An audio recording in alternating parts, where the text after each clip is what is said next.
Let me help you if you have been going through multiple consultations, spiritual consultations, and even today you're still confused about your journey. You don't know where to start. You don't actually know what is required. I know that if you've got a spiritual gift, sometimes it's going to be a hard one because when you consult, they only tell you you've got a gift, so come and go for initiation. I know that's what makes people run away. But now in this video, I just want to help you understand that when you have a spiritual gift, and how do you ensure that you understand what's required of you, and how do you make sense of a consultation? After this video, you'll be able to identify if that consultation was useful to you or not. And if it was not useful, you can contact me for a detailed consultation so that I can take you through the aspects that we are talking about. So now, in this particular case, I would like to say that when you have a gift and you go to a traditional healer or a spiritual healer, they take you through a divination process, or rather a consultation, and they say, you have a gift, everything is blocked because of a gift, come and initiate. That's a bit of a red flag. Sometimes it's true, sometimes it's not. Even when it's true, people don't want it that way. They don't want to feel persuaded, right? So now, when you go for a consultation, if the consultation is going to touch base on what type of spiritual practice are you gifted with, as to whether you are a prophetic or you are a traditional, right?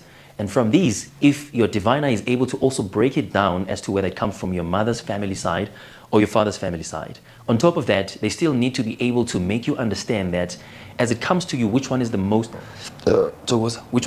dominant. Then after that, you still need to discover that even when you have these, what is your spiritual practice, right? So sometimes we cannot see all of these, but at least a most effective consultation must cover all these aspects. Now, when you know about them, they need to explain to you, does your gift fall under the one that needs initiation or that needs elevation and activation?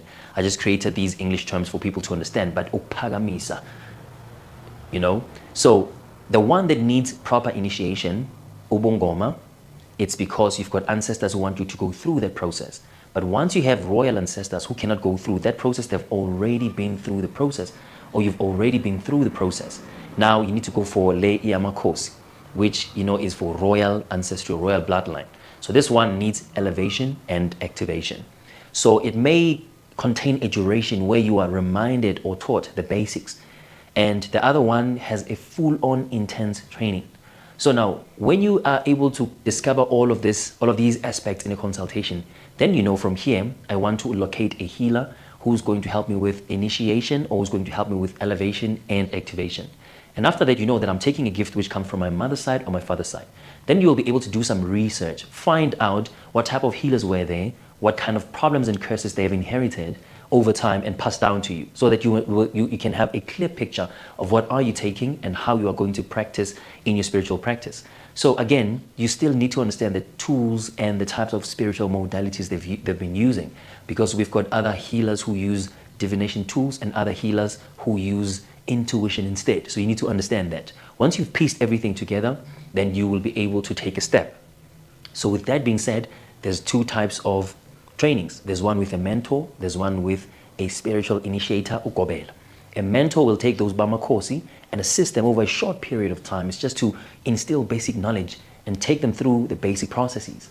And that one of an initiator, it's going to be a full-on experience which has all the programs that you need in order for you to learn and understand what how this work is done. So I hope that actually sheds a little bit of light in terms of a spiritually gifted person consulting. What do you need to get? If you can't get all this information, sometimes it's hidden, sometimes your healer is not able to go deep enough, or sometimes this information is not yet revealed. So I'm not saying that when you go to a healer, judge them according to what I've prescribed. But I was just giving you the tips and the aspects that you have to find out before you leave the consulting room. But I know that other healers would say, you've got a gift, you need to initiate. I can't say anything. That's your journey. If they do that, you must know they are not genuinely helping you, because you'll still be confused. But now I hope this information is enlightening you. Until we meet again on another video, please stay blessed. So listen to